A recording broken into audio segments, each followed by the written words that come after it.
new faces with us today.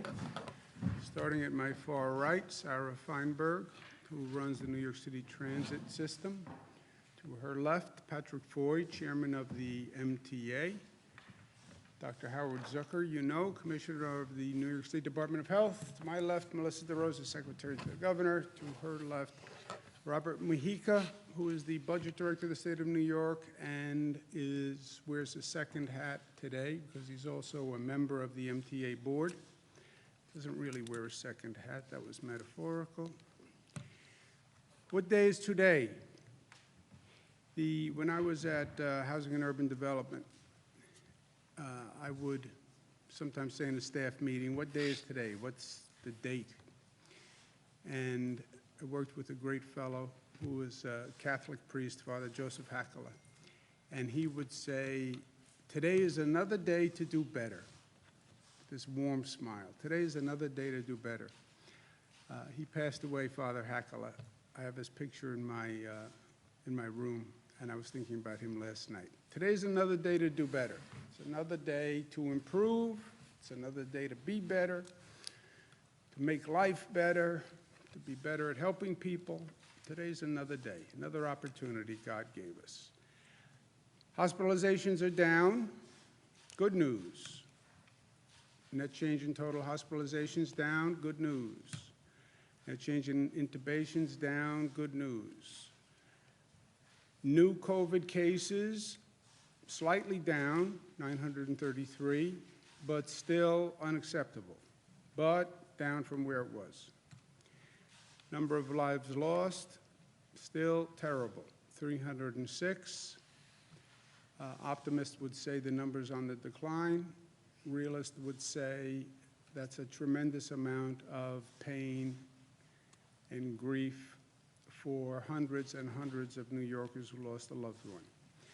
Big question everyone is asking, reopening, when, how, where? I've said from day one on this situation, we have to be smart. We're at a place we've never been before. Emotions run high. Be smart, follow numbers, follow data, talk to experts. Don't get political. Even in this election year, even at this partisan time in this country where everything is political and everything is polarized, not now. And respond to facts and data and experts, not to emotion, which also runs very high right now. If we do this right, it is a science reopening. It's not a political exercise. It is a science. It can be based on numbers and data. And that is true. Everybody wants to reopen. Caveat is, reopen, but don't reopen in a way that increases the spread of the virus, doesn't increase the rate of the spread of the virus. Well, how do you know that? You can test. You can get numbers, test, get a sample and see what's happening. You know that if the rate of transmission goes over 1.1, you are in an outbreak, you're in an epidemic. So you don't have to guess. It's not what it feels like. Get the numbers, do the testing, get the numbers, rely on the numbers. The second fact you have to deal with as a science in this formula, do you have the hospital capacity available if that rate of infection increases? Don't go above 70% capacity, so you have a 30% buffer, so we don't wind up in the same mad scramble that we were in last time. Make sure you have ICU beds with the 30% capacity. And make sure you have enough equipment.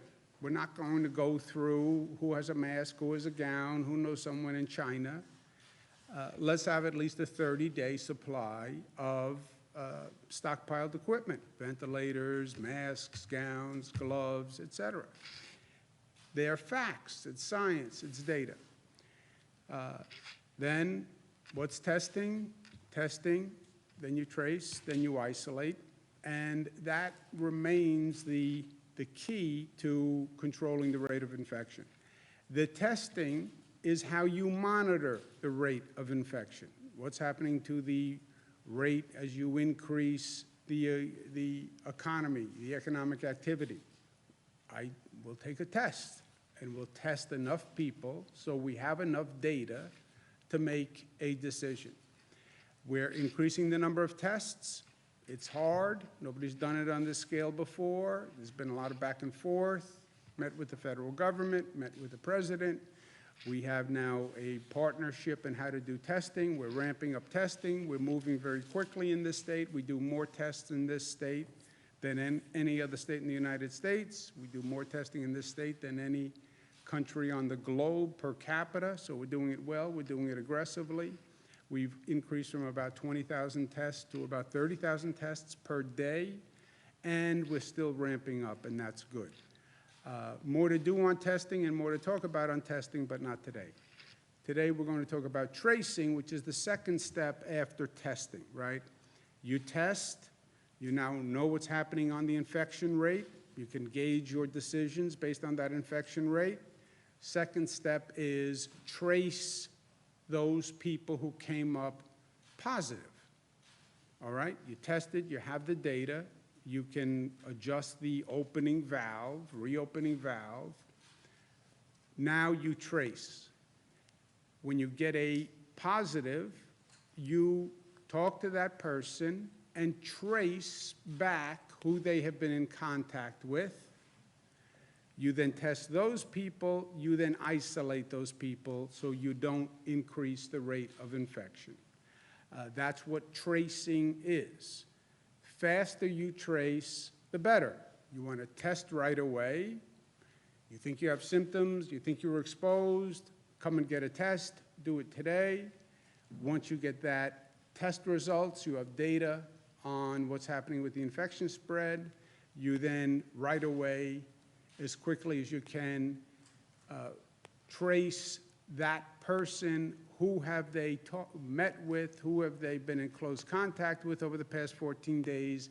And you then contact those people and say, you may have been in contact with Dan. Dan tested positive. You should check your symptoms. If you develop any symptoms, let me know right away, and we'll bring you in to take a test. That is tracing. The problem is, it's not rocket science to do it on an individual basis. The problem is the scale that we have to do this at.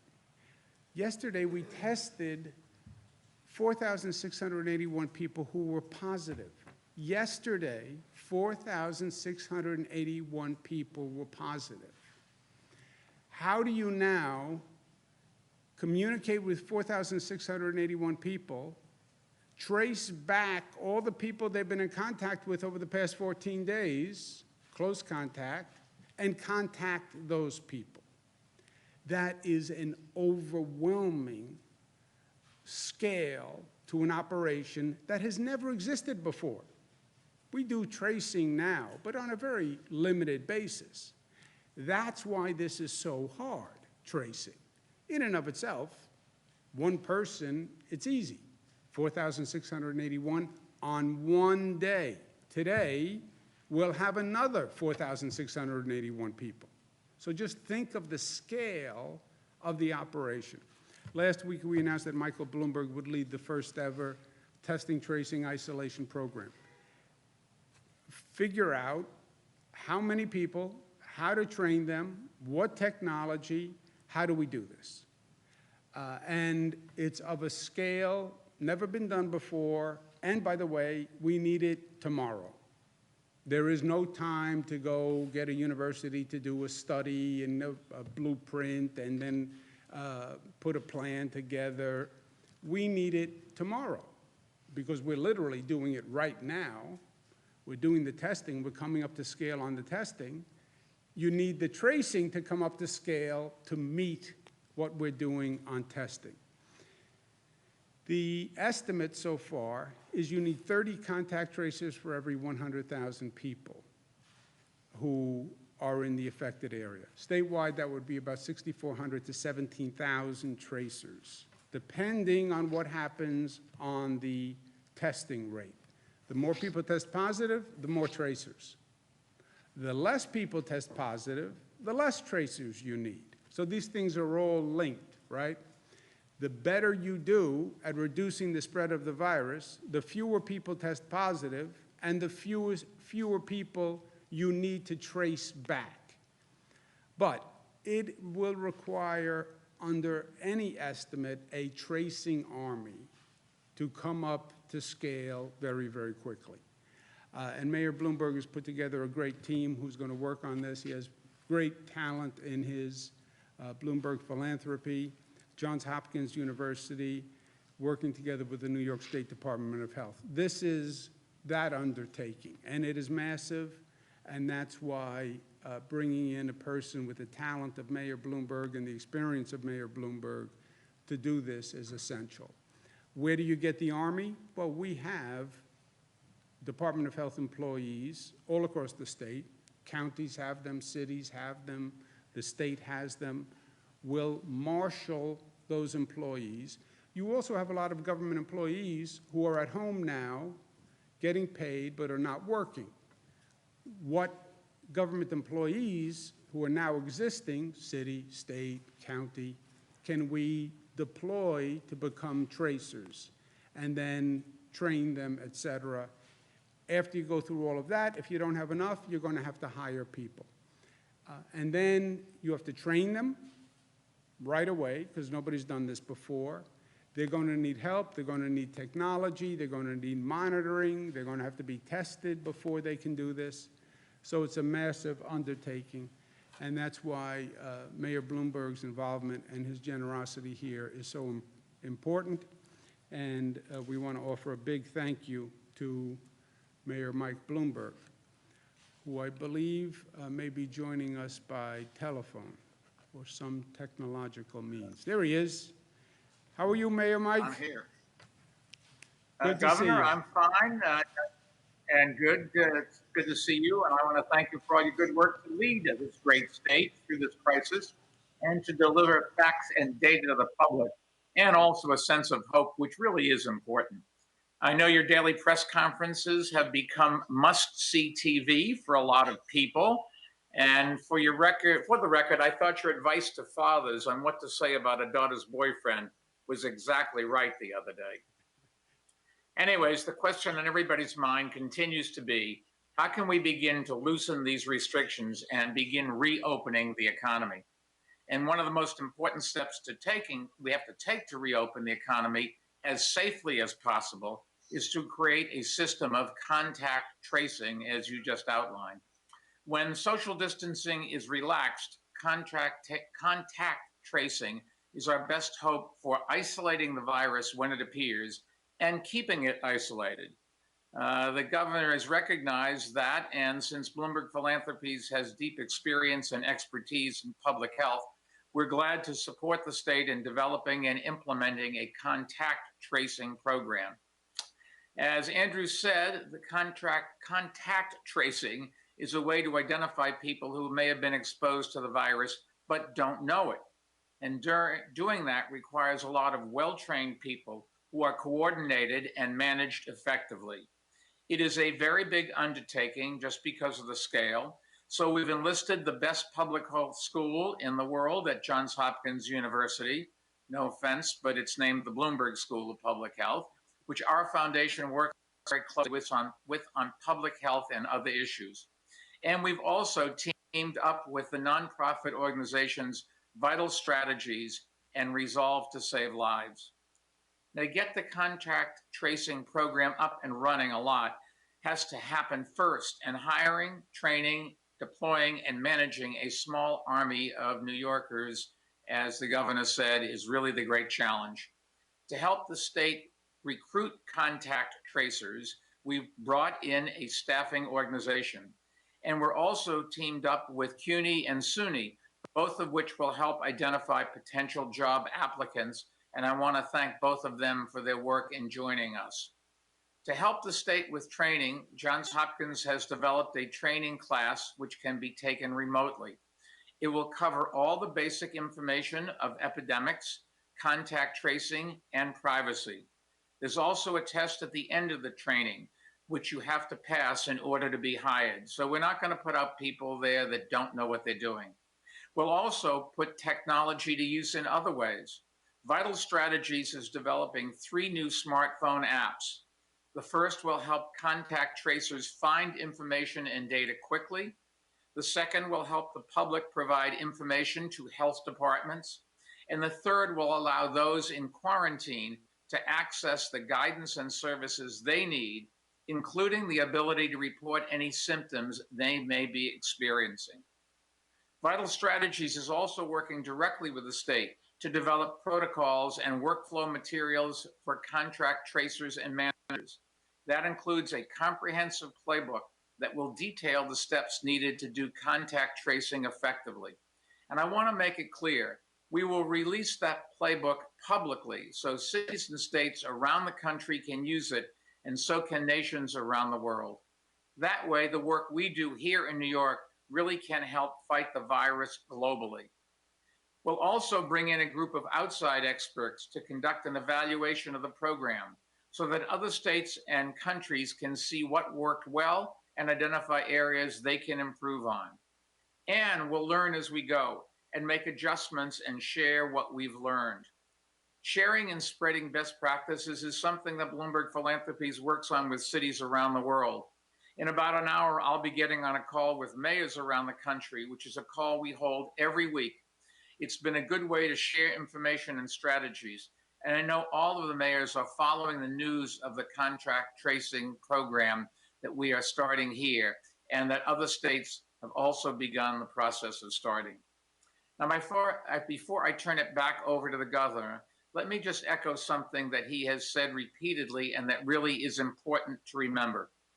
As tough as these times are, we are New Yorkers, and we've been through a lot together, and we're going to get through this together again. So, Governor, back to you, and thank you for everything you're doing. Together, we're going to lick this and get back to a normal life that we can, and we are so proud of the way the citizens of this state are behaving. Thank you all. Thank you. Thank you very much. Thank you very much to Mayor Bloomberg. This is such a great asset for the state of New York and all the people in it. This is a monumental undertaking. You know, so many of these things that we talk about just never existed before. Testing of this magnitude, contact tracing of this magnitude, it's never existed. So we have to design new systems, new approaches to do this. And this problem is bigger than any one of us, but it is not bigger than all of us. And using the expertise and the talent that we have, we get everyone to work together here. We will do this. And the mayor is exactly right. New York, he says as a New Yorker, in many cases, we've dealt with challenges first. We figure it out, and then we work with other places to actually learn from what we've done. I think this is going to be one of those examples. We want the best system that we can have to get New York open and to protect New Yorkers, but it will also be a laboratory to put together the best system ever put together so we can share that with other governments. And that's what Mayor Bloomberg does so well. He did as mayor, and he does it now through his philanthropy. So we'll develop the best system here, and then what we learn, we hope can benefit other people. We'll also be coordinating on this contact tracing on a tri-state basis because many of the people who come into New York live in Connecticut, live in New Jersey, go back and forth. We don't want to get limited by jurisdictions when you're doing this contact tracing. Somebody turns out you have a trace that takes you to a person in New Jersey. Well, we work in New York. We can't go to New Jersey. Having that tri-state alliance makes tremendous sense. So I'm working with Governor Murphy and Governor Lamont on that, and I want to thank them very much. Next problem, stone to stone across the morass, right? Problem to problem across the morass. In this situation, every day, there's a new problem that pops up. Okay, let's handle it. Next problem. In an emergency crisis situation, what happens is problems compound, right? You're in the middle of a hurricane. We didn't anticipate that. I know, but that's what happens. One problem creates another problem. It's like a bad game of dominoes. And these problems compound each other. And the combination is often unforeseen. We have that now with the New York City subway system. Daily News did a front page story which crystallized it, but it had been happening for weeks and no one anticipated it. But you have a virus outbreak and this conditions on the New York City subway system, for a variety of reasons, have rapidly deteriorated. When you think about what happened, you can put it together in the retrospective. The COVID outbreak happens. New York City is a place of density. Subways, buses are a place of density. MTA employees who run that system, care for that system, get sick, call in sick, as they should. They don't want to infect other people. The number of MTA employees comes down. Number of NYPD, New York Police Department, they get sick, their numbers come down. You now have fewer MTA workers, you have fewer NYPD workers on the trains and in the stations. We have now a greater need than ever to disinfect the subways, the buses, and the stations. Why? Because you're in the middle of a pandemic. This is a place of density, and you have thousands and thousands of people going through these subway stations, these turnstiles, and these buses, trains, and ADA vehicles. Because MTA workers are sick, NYPD officers are sick, you have fewer people to monitor and maintain the system. And this all happens in the midst of a public health emergency. At the same time, you have more homeless people who now are on fewer trains, and you have fewer people to outreach to the homeless people. So now you put all of this together. And then, at the same time, we need our essential workers to go to work. I said the other day, I had two great nightmares from day one. Nightmare one, you did everything you did, closed down, et cetera, and you didn't stop the rate of increase of the virus. That would have been a nightmare. Can you imagine if we did all of this and we still saw that virus going up? That would have been a real problem. Their colleagues getting ill. You need those nurses, you need those doctors in very difficult circumstances. That's why I say they are the heroes of today, all the essential workers. How do our essential workers get to work? They need the public transit system. It's true in New York City, it's true all across the state. They need the buses, they need the trains, they need the subways to get to work. We need them, they need the buses, and they need the subways.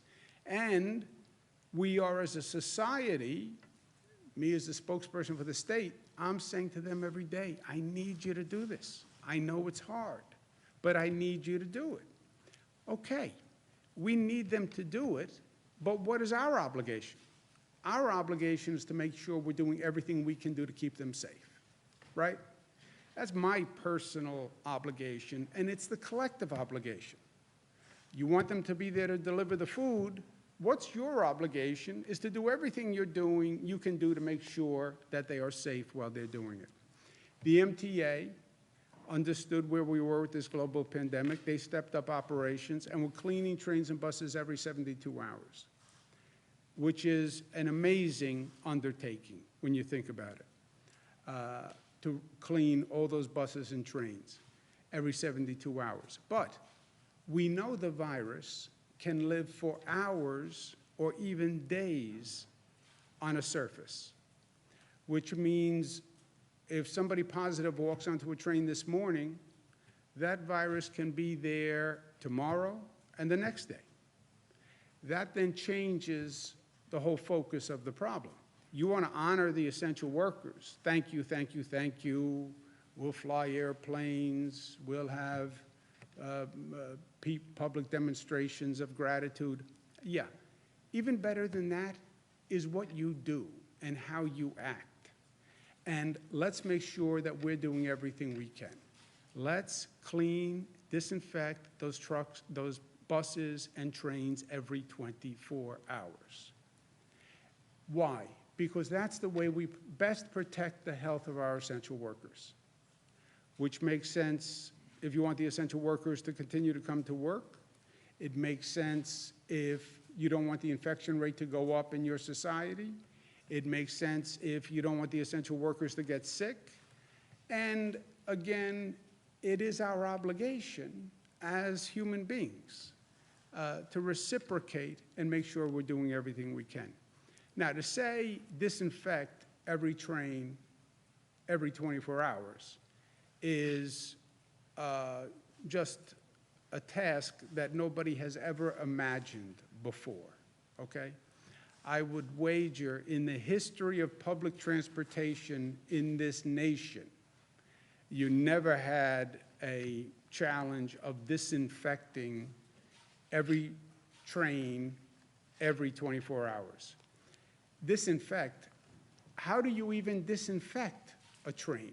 You know, we clean trains, but how do you disinfect?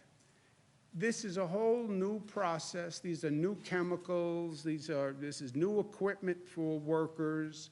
It's new methods. Just think about it. You have to disinfect every place that a hand could touch on a subway car. Every rail, every pole, every door, wherever a hand could touch, or coughing, sneezing, wherever droplets could land, right?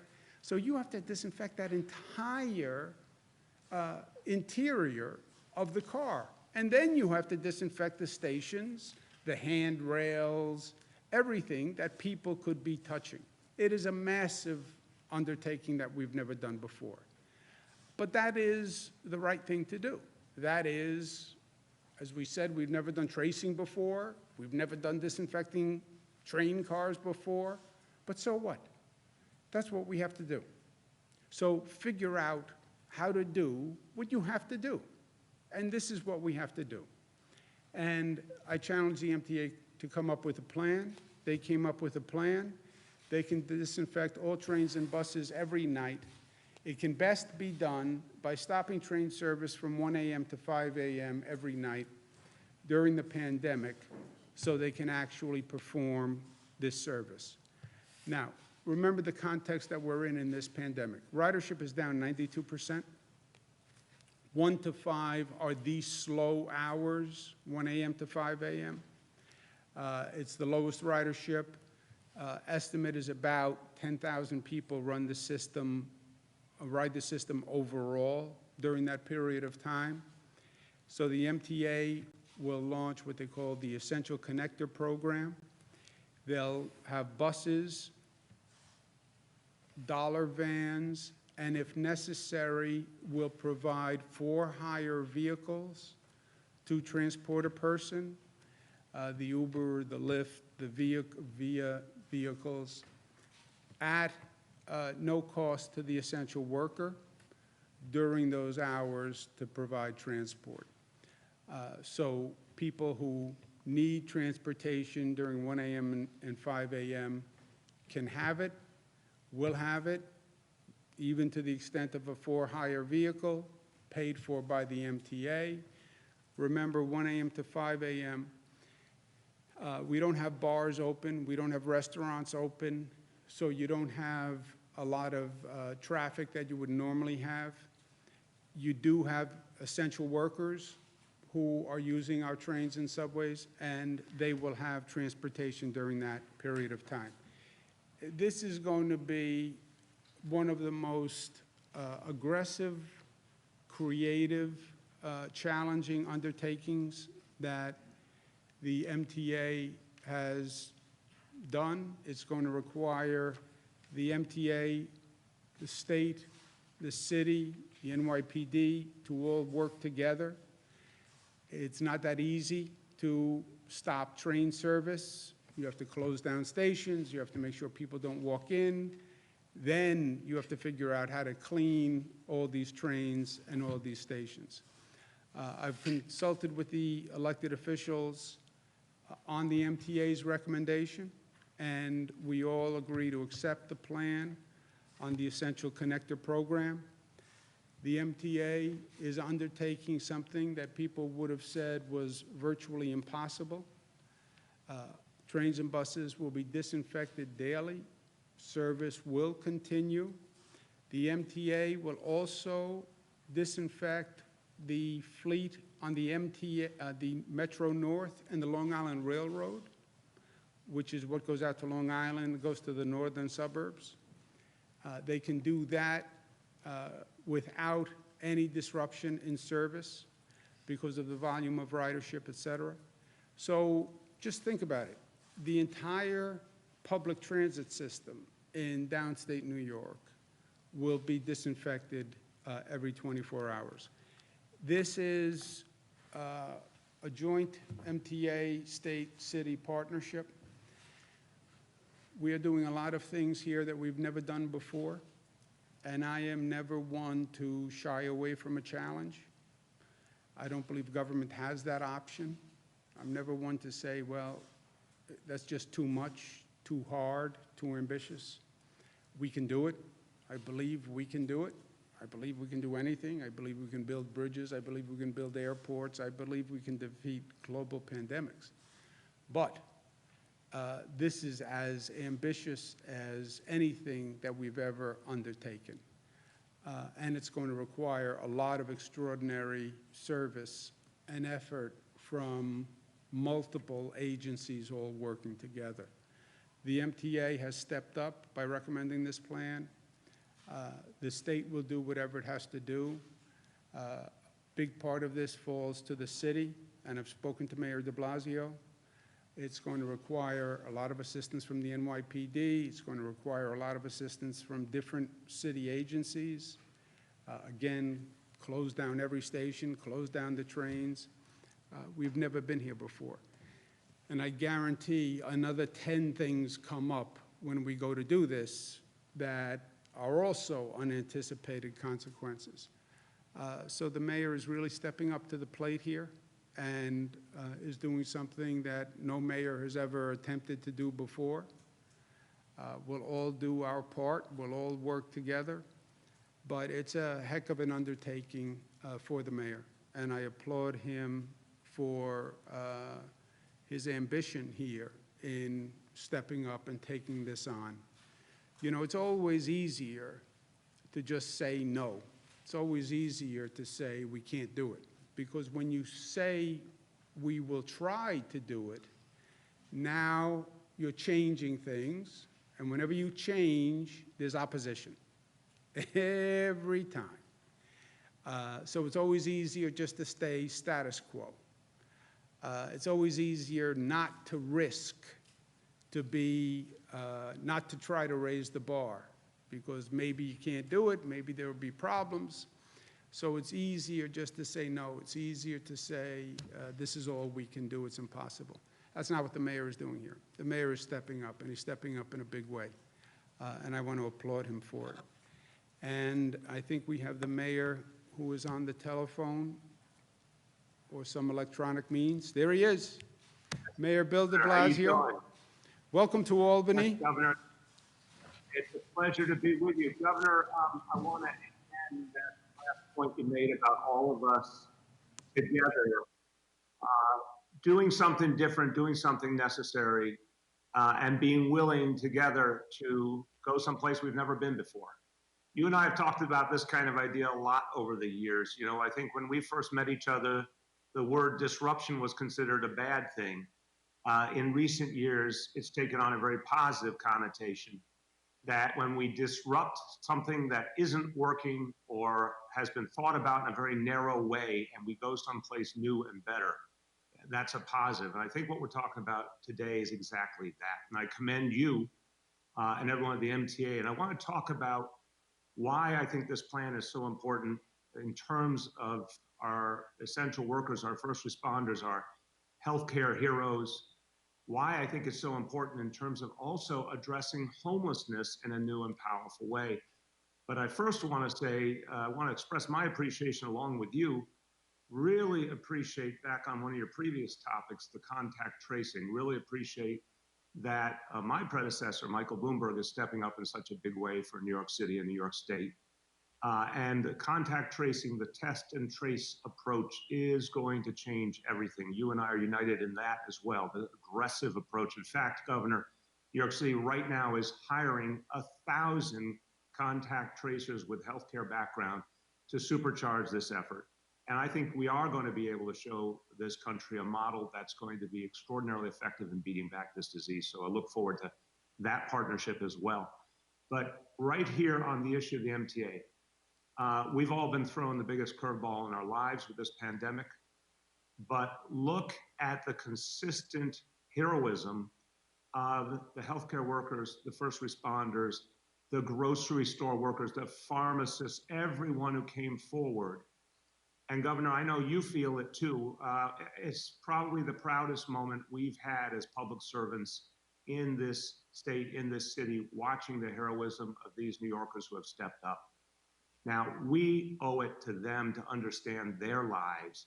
And the notion that they have a daily routine where they go into battle, they go toward the danger, they go where the infection is, which so many people couldn't even imagine, but that's what these heroes are doing. We owe it to them to support them every way possible. You and I have talked many times about the PPEs and the basic protections, but we also owe it to them to be safe on their way to work, on their way back home to their families. So I think what we're doing here in partnership is exactly the right thing to say. We're going to find a way to make our subway system cleaner than it's probably ever been in its history, honestly, and address this crisis in a whole new way. I agree with that, and I commend you for it. And yeah, it took some disruption to say we're going to do something during this pandemic we've never done before, but it makes sense when it comes to protecting our heroes. The second point, homelessness. Look, another issue you and I, Governor, on decades. Well, we know it's been in many ways an intractable issue because there wasn't always an impulse to disrupt. And here is an example of saying, look, we now have found new ways to get street homeless people off the street. And I want to commend Commissioner Dermot Shea and everyone at the NYPD who's really focused on how to help the homeless, Commissioner Steve Banks, everyone at Homeless Services and Social Services, and all those, also those heroic outreach workers. Governor, you know about this work, who go out there day after day to engage homeless people on the streets and the subway, get their trust and get them to come in to shelter and ultimately to permanent housing.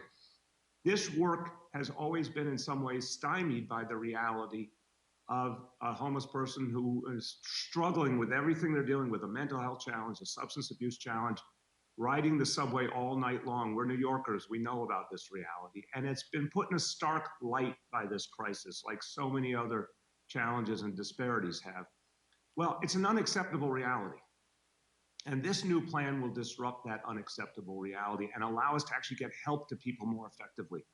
Because if you're not going back and forth all night on a train, then you actually are coming above ground where outreach workers are there to help you, where NYPD officers trained in homeless outreach are there to support homeless people and get them to a better situation. Governor, you know, for decades in this city, somehow homeless encampments were actually tolerated. People thought, oh, it's the kind of thing, what can we do about that?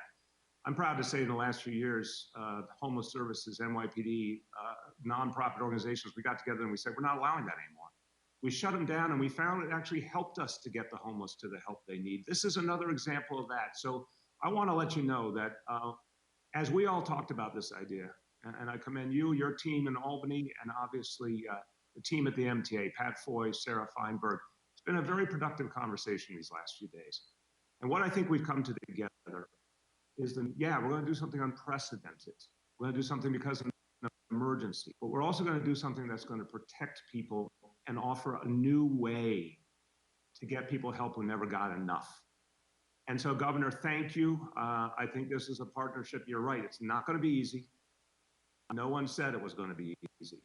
But you have my full commitment, the commitment of the city, the commitment of the NYPD, and all of our agencies. We're going to make this work together.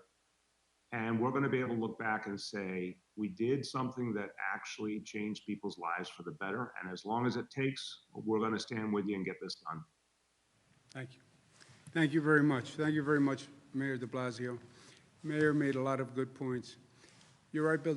Nobody ever said it was going to be easy, but nobody ever said it was going to be this hard either. And I think the mayor's point is very well taken. Look, we're doing things all across the board here that have never been done before. And I think there are lessons to learn and lessons we'll take with us. Telemedicine, I think, is a lesson we'll take with us. Teleeducation, remote learning is a lesson we'll take with us. A new public health system is a lesson that we'll take with us. And I think we're going to improve and learn from this experience with the New York City transit system, because the truth is, it wasn't working well, or as well as it should before. We did have a problem with the homeless. And Bill is right, Mayor de Blasio is right. I've worked on it all my life. Outreaching to homeless people is very, very hard. And getting them to come in to a place that actually provides services is very, very hard. So this can actually energize the connections with outreach workers in the homeless population. And we've never had to disinfect trains like this or buses like this, and they will be cleaner than ever before. So, global pandemic, but you live, you learn, you move on, and most importantly, you meet the challenge. You meet the challenge. And this is a daunting challenge. And the mayor is stepping into it with eyes wide open. And it takes guts, and it takes courage. And there'll be bumps along the way, I guarantee you. But that's where we are, and that's why we get the big bucks. But I also want to be able to say today to the essential workers, we thank you, not just with words, but with our actions. And I want you to know we're doing everything we can to keep you and your family safe. And that's what it means to say thank you. Act with gratitude. Don't just use the words, act with gratitude. They're on those trains. They deserve to be kept safe. They deserve to have a clean, safe ride to and from work, and they're going to have it. And we're going to move heaven and earth to make sure that happens. So, in a challenge, what do? We come together and we rise to the occasion. Never did it before, I know. So, we'll do it now, and we'll figure out how to do it. And we've overcome every obstacle that we've been thrown. We have the beast on the retreat. We're making ground every day. We just have to keep it up, and we will, because we are New York tough, we are smart, we are disciplined, we are unified, and we are loving. Questions? Governor, in terms of the subway shutdown, will that be pegged to the on-pause order, or what are the exact parameters for that? No, it has nothing to do with the on-pause order. It goes into effect, when is the effective date? Morning hours of Wednesday, May 6th, Governor. Thank you. Yes. And on the on-pause order, when do we expect a decision on that vis-a-vis schools and other Before, factors? I said by the end of the week. When you asked earlier this week, I said by the end of the week. Likely Nothing changed.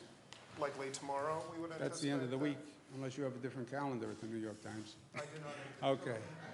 Questions. The first is, what's your response to criticism that Seattle was quick to respond to the coronavirus while you and Mayor de Blasio were not as quick? What's your response to that criticism? It's factually wrong. No state moved faster at the time from the first case to total shutdown. If you count days, no state moved faster from the first case to total close down. It's March 1st to March 19th. And no state at that time moved faster. So, period. And if I could also make another point on that. The emphasis at the beginning of this was on the West Coast. They did the China travel ban. They stopped the international flights that were coming into the West Coast. What they didn't do was shut down the international flights coming to the East Coast. Where did the flights from Europe come? New York and Newark. Where are you seeing the problems with the cases? New York City, northern New Jersey. We now know, based on reporting from the New York Times in the last several days, there were at least 10,600 cases in New York City before we even knew of our first positive case.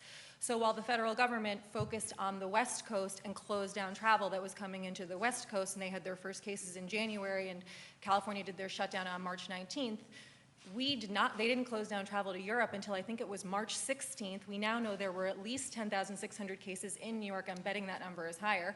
By the time we got our first positive case confirmation on March 1st, and as the governor said, we shut down fully by March 20th. And between March 1st and March 20th, we shut down schools, colleges, casinos, movie theaters, bars and restaurants. We did it on a tri-state basis and with literally zero guidance from the federal government. Yeah, also, just, look, I'm not big in pointing fingers or doing Monday morning quarterbacking, especially when you're in the middle of the game. But the Times, you go back and look, they didn't write an editorial saying we should close down until after I closed down, right? The sources they quote saying, well, maybe we should have closed down earlier, after that said, oh, there's no evidence that says close down of schools, for example, makes a difference. So, you know, if you don't have to be consistent, then it's easy to raise a point. Okay, if you would have done the shutdown a week or two earlier, how much of a difference do you think that would have made? Look, depending on who you talk to, people would say, well, you'd get a range, but people would say, you had cases coming here from Europe, which nobody knew. We had something like 2 million people coming from Europe because the virus went from China to Europe and then came here from Europe. Nobody saw that happening. Otherwise, you would have done a Europe travel ban when you did a China travel ban. Just nobody saw that coming. And if you rewind the tape, then I would go back to November, December, when you knew there was a virus, and who were the international watchdogs, and who were the international public health operations. Where's the CDC and the NIH and all those guys back in November, December, January? Where was the New York Times editorial board? You know, everybody missed it. Governors don't do global pandemics. That's not in my job description. Governor, could you please comment on whether or not you would sign an extension to the look-back window as outlined in the CBA if the legislature passes such a bill? Would I sign a bill? Depends on what the bill says, and I would need to see the bill and then make a decision. Governor, tomorrow. Rent is due tomorrow. People are, still not receiving their unemployment benefits. We're going over this every single day. We keep hearing the same thing every day, but these people, they're doing their part. They're staying home. What kind of rental assistance can the state provide, and what sort of steps can the Department of Labor do to kind of help these people and move this process along faster? Yeah, we're doing everything we can to move the unemployment checks faster. Every state is dealing with this. If you look at our state's processing of checks, it's actually way ahead of what other states are doing, most other states. Also, we're still dealing with the last legislation that was just passed by the federal government that had a new program that had to be implemented. But on housing, no one can be evicted for non-payment of rent. Period. End of story. You cannot be evicted for non-payment of rent. We did that by an executive order. That executive order has weeks left to run. So I'm not saying people shouldn't pay the rent. You should pay the rent if you can pay the rent. But if you can't pay the rent, you're not going to be evicted. When we get to the end of that period, then we'll have to figure out what to do, because you don't want to have a situation where nobody pays rent and then landlords start walking away from buildings either, right? That would make a bad situation worse. Now, I know the state is broke, but states like Montana, for example, they provided their, now completely different sort of scenario, but they did provide some of their residents with rental assistance. Is that something the state can do? Yeah, if I were the state of Montana, I would do that too. But we're not. We have a $13 billion deficit. Governor, do you have preliminary test results back from fire department, police department, transit workers that were done? And also a question for Dr. Zucker. Some doctors are concerned about toxic shock in children. Is there a connection between coronavirus and that? Toxic shock. Let me refer that to Dr. Zucker. So what the virus seems to affect different parts of the body. We know it affects the lungs. We also know it affects the lining of the blood vessels. What we have been seeing is that there are some children who may have an inflammation of those blood vessels, and they're developing a toxic shock-like syndrome. I've spoken to the medical directors of our major medical centers. There are a handful of kids that they've noticed. It's rare. It's been reported overseas. I've spoken to the experts across the country about this as well. Governor, in terms of the contact tracing, if someone who is tested positive for coronavirus took the subway a few days before or went to the supermarket, how do you alert, and can you alert all the people that were in either of those? You do the best you can. They call you up. Now remember, it's not, you can theoretically be infected if the person didn't have a mask, if you inhale droplets, et cetera. But what they do is they interview you, they come up with the people who you believe you were in close contact with, family members, et cetera, people you went to dinner with, et cetera, and then they go down that list. And that's why this task becomes so big so fast, right? 4,600 people yesterday test positive. You're one of those people. I call you up. Just let's go over the past 2 weeks of your life. Pull out your journal and your phone and your calendar. Who did you see? Who were you at dinner with? It's 0 hours. Who did you embrace? Do you have a significant other? And you then would come up with a list of 20 people. And then you have to call all those 20 people and say, by the way, you may have been infected, and let me know if there's any symptoms. Call me back. Here's my text. Go to this website. Go to this app. I mean, it's a massive, exponential explosion of numbers of people. And you do the best you can, because every positive you find, you then go to isolate. What does isolate mean? And that's also another tree. Isolate means you have to be isolated so you don't infect anyone else. Where do you live?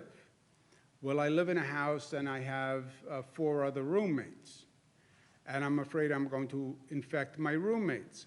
That's a problem. We'll find a hotel that you can stay at where you'll be isolated so you don't infect your roommates, right? Or you can stay at home, my brother's case, lock him in the basement and throw away the key. But you then have to have a house where you can be isolated that way. So you then need isolation facilities for those people who need an isolation facility. So you have to identify hotels, et cetera, with a number of rooms for those isolation people. That's why none of the steps is hard. It's the volume and the scale of all of these steps taken together, getting the testing up to 40,000 tests per day 40,000 tests per day generate 5,000 positives. Each one of those positives has to go through tracing. Every one of those positives that needs isolation has to be placed in an isolated room. I mean, it just explodes. For instance, like, it's everyone in this room, but I also went to Target yesterday and came into contact with whoever was at Target at that time. Like, how do you? If you can't, they have some really high-tech apps where they trace your cell phone to see what other cell phone hits were near yours. That raises a lot of questions also. But if it was just, I don't know that we've gotten to this level of detail, but my instinct is if it's just you were in Target and you don't know any names of who you came in contact with, I don't know what you would do with that. You've mentioned that New York does have COVID-positive only overflow facilities, and that would be a good option for nursing homes. Can you tell us where they are, and are there any in the Hudson Valley specifically? We have some upstate. I can get you the exact names and numbers of those places. Governor, childcare continues to be a concern for essential workers and, of course, will be for workers who come back during phase one. This is an issue all across the state, in New York and upstate. Parents are asking us about summer camps, and I know Republican Congresswoman Elise Stefanik and some other local leaders in the Capital Region have drafted a letter to your office asking for clarity, because I guess some of these camps open at the end of May, and these are vital for some parents who will be working. Have you made any decisions on summer camps? Yeah, I'll do that in a second. What you can say to Representative Elise Stefanik and all our great Washington representatives, we could provide rental assistance for people who can't pay rent. We could provide child care for essential workers. We are now. You know what it takes? Money, funding, money. They passed the bill. You know how much it gave New York State to do any of the things we're talking about? Zero, zilch, nada. So when one of them says, I have a great idea, why don't we do this for every person? I would suggest maybe you say to them, oh, are you providing any funding to do that? Because the state has a $13 billion deficit. They have provided us nothing. Nothing for police, nothing for firefighters, nothing for schools, nothing for teachers, nothing for rental assistance, nothing for the massive governmental operation we have to put together with all of these things. Nothing. So yeah, you can do a lot of good things, but you need funding. Do you know about summer camps? So as we phase in and decide on reopening in certain parts of the state, one thing we're looking at is looking at whether or not we're going to have daycare, what kinds of childcare will be provided, and whether camps will be able to open for the purpose of providing childcare to the extent that we're putting people back to work in a limited basis. But those are part of those discussions right now. Let's do another two. Who hasn't asked a question? Another two. Sorry. Governor, there was... All right, 1, 2. Okay, so there were reports yesterday in a Brooklyn funeral home that there were stacked bodies, they were leaking, they were kept in unsanitary conditions. Wondering what the state health department is doing to investigate that. Were there complaints prior to yesterday, and will any penalties be issued for this home?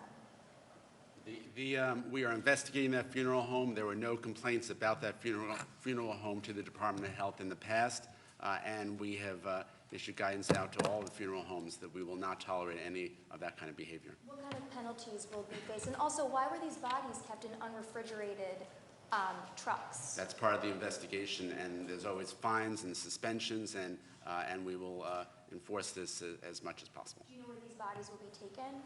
Looking into that. Obviously, the funeral home shouldn't have done that, right? What do you think? Yesterday, my boss spoke to the CEO of Albany Med about reopening for elective surgeries. Dr. Dennis McKenna says that they can and should, in this area, reopen because it's serving the community. Just because it's elective, that doesn't mean it's unnecessary. And he says they also operate at about 95% capacity, so 70% is not sustainable. Is that something you're willing to review for the capital region? We have reviewed it. We do review it for every region. Again, it's just the numbers. You look at the state, we have different numbers across the state. I know the hospitals want to get back to elective surgery. Many of them are under real financial pressure, and elective surgery is one of the places where they make money, frankly.